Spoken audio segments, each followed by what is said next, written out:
జమ్మలమడుగులో AP CM Chandrababu Naidu మాట్లాడుతున్నారు. ఇప్పుడు live చూద్దాం.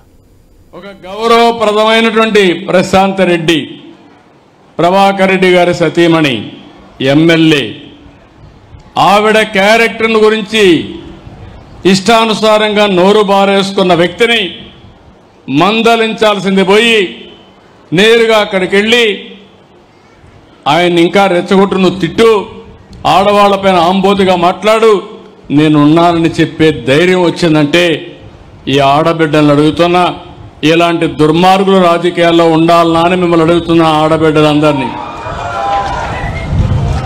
ఒక నాయకుడిగా నేనున్నాను.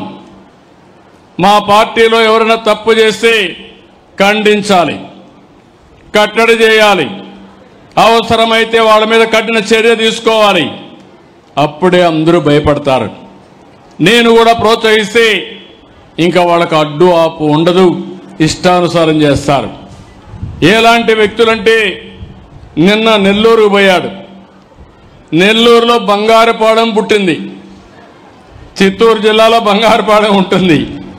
బంగారుపాలెం పోయినప్పుడు వచ్చిన జనాభా టీవీలో వేసిన ఇది తీసుకొని నిన్న టీవీలో ఆ స్క్రోలింగ్ పెట్టి నిన్న మనుషులు వచ్చినట్టు నిన్న వేసే పరిస్థితికి వచ్చారంటే మీరు గుర్తుపెట్టుకోవాల్సింది, ఆ సాక్షి పేపర్లో ఏది వచ్చినా దాన్ని మీరు నమ్మితే గోదావరి పట్టుకొని, ఇది కుక్కతోక పట్టుకొని గోదావరి ఇదినిట్టే అవుతుంది. జాగ్రత్తగా ఉండండి.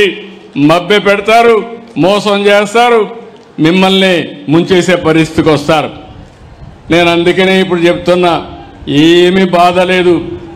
తోక తిప్పితే తోక కట్ చేస్తా, మంచిగా తిరిగితే నాకేం బాధ లేదు. మీరు పోయి చెప్పండి, నన్ను తిట్టండి, తిడితే ప్రజలకే నేను చెప్తా, ప్రజలే అర్థం చేసుకుంటారు ఎవరేం చేశారో.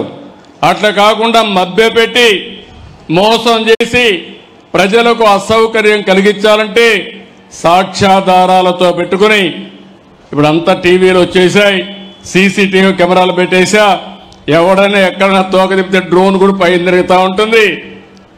తోక తిప్పినోడికి పోలీసు కూడా పోయే పని లేదు, నేరుగా కేసు పెట్టే పరిస్థితి వస్తుంది. అలాంటి పగడ్బందీ వ్యవస్థకి శ్రీకారం చుట్టానని మరొక్కసారి మీ అందరికీ విజ్ఞప్తి చేస్తున్నా. అందుకే నేను చెప్పాను, ఈరోజు మీరు చూస్తే హాస్పిటలైజ్ అయిన వాళ్ళకి 14,703 మందికి హాస్పిటల్లో ఇచ్చాం. ఓల్డ్ ఏజ్ హోమ్లో ఉంటే అక్కడ పోయి 20,587 మందికి ఇచ్చాం. ఒక సెక్రటరీ నుంచి వేరే సెక్రటరీకి వెళ్ళిపోతే అక్కడ దగ్గర 31,496 మందికి ఇచ్చాం. ఎవరైనా వికలాంగులైన విద్యార్థులు హాస్టల్లో ఉంటే వాళ్ళకి దగ్గర 3,683కి ఇచ్చాం. ఇంకో పక్కన కొంతమంది నిద్ర సెక్రటరీకి వెళ్తే అక్కడ 91,456 మందికి ఇచ్చాం. కొంతమంది నరేగా పనులకు వెళ్ళిపోతే ఆ కూలి పనులు వాళ్ళకి డబ్బులు పోకూడదని అక్కడికి వెళ్ళి 19,657 మందికి ఇచ్చాం. ఇంకో పక్క బంధువులింటికి పోతే ఇంతమంది ఎగ్గొట్టేవాళ్ళు, వాళ్ళ బంధువులింట్లో ఉంటే అక్కడ కూడా పింఛనిచ్చే ఏర్పాటు చేశాను. అక్కడ కూడా దగ్గర మీరు చూస్తే 1,61,45 మందికి బంధువులింటి దగ్గర ఇచ్చాం. ఇంకొక పక్కన మీరు చూస్తే కొన్ని రాంగ్ జియో ట్యాగింగ్ తప్పబడింది, అవి కూడా ఒక 26,079 ఉన్నాయి. అవి కూడా కరెక్ట్ చేస్తామని చెప్పి కూడా నేను మీకు తెలియజేస్తున్నా. నేను ఎందుకు ఈ విషయం మీకు చెప్పానంటే, ఈ ప్రభుత్వం డబ్బులు ఇవ్వడమే కాదు, ఇచ్చిన డబ్బులకి బాధ్యతగా ప్రతి ఒక్కరికి చేర్చడానికి ఇస్తున్నానని చెప్పి కూడా నేను మీకు తెలియజేస్తున్నా. ఇంకో పక్కన మీరు ఒకసారి చూస్తే ఈ నెలలో 1,08,499 మంది వితంతువులు ఉన్నారు. వాళ్ళకి ఇవ్వాలి, ఇవ్వకుండా ఎగ్గొట్టారు. వాళ్ళందరికీ నెలలో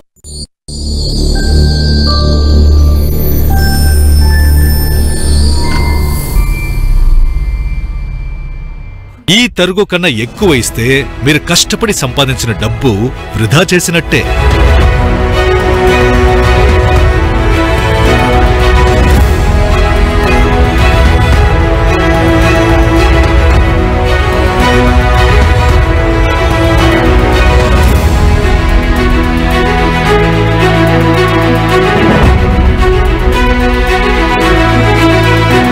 లలితాలో నగలు కొనండి, ఎక్కువ డబ్బులు ఆదా చేయండి.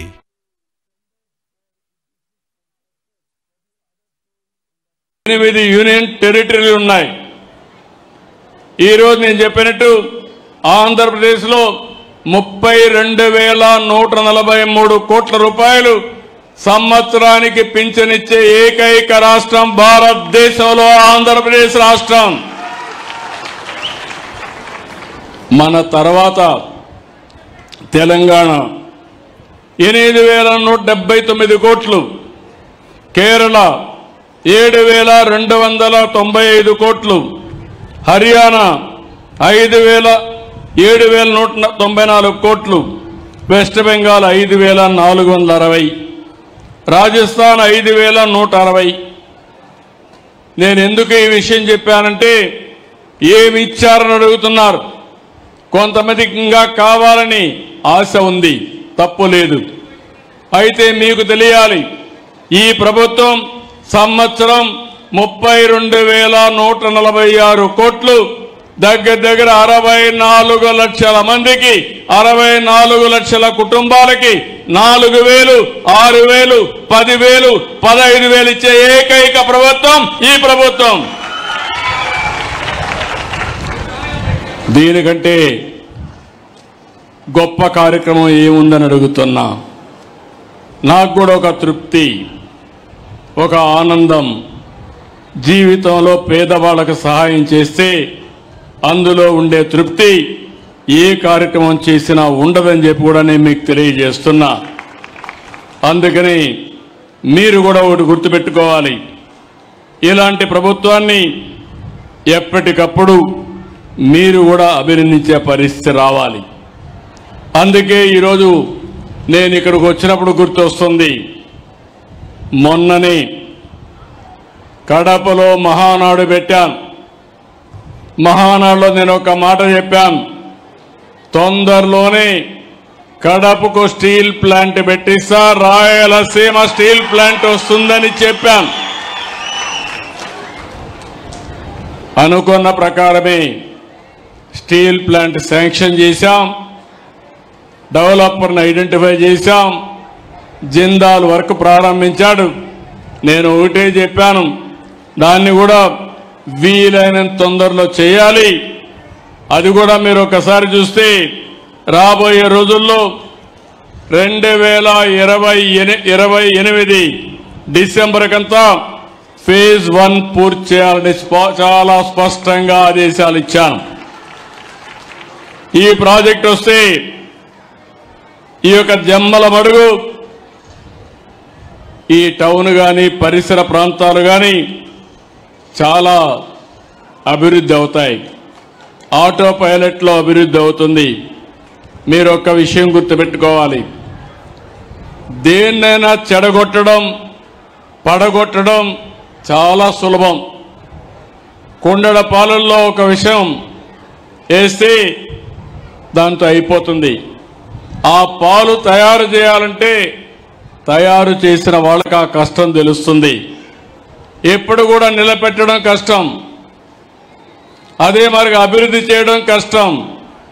విధ్వంసం చేయడం ఒక నిమిషంతో పని. 5 ఏళ్ళు అదే జరిగింది. రాష్ట్రాన్ని విధ్వంసం చేశారు, చాలా సమస్యలు సృష్టించారు, కేంద్రం ఇచ్చే పథకాలను నిలిపేశారు, 10 లక్షల కోట్ల రూపాయల అప్పులు చేశారు. నేను మీకు మొన్ననే తల్లికి వందనం ఇచ్చాను. నేను ఒక మాట చెప్పాను,